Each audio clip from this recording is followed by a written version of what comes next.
How to stop LinkedIn notification emails. Hi everyone, welcome to the channel.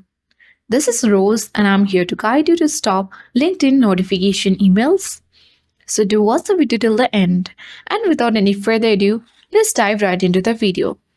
First of all, launch the LinkedIn applications on your device.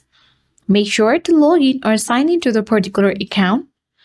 After that, you need to tap on your profile icon at top left corner of the screen. Select Settings at bottom of the screen.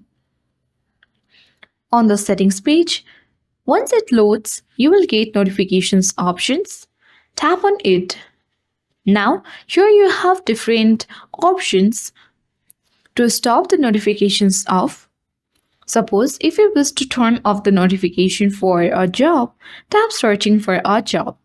Now, here you can easily select the email. Suppose for job alerts, you can toggle the button off for email and turn the LinkedIn notification emails.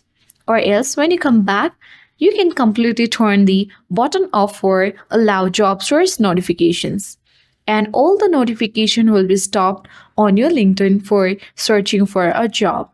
So that's how we easily stop LinkedIn notification emails. Hope this video helped you. If you are new to our channel, hit the like button and subscribe for more tech and tips videos.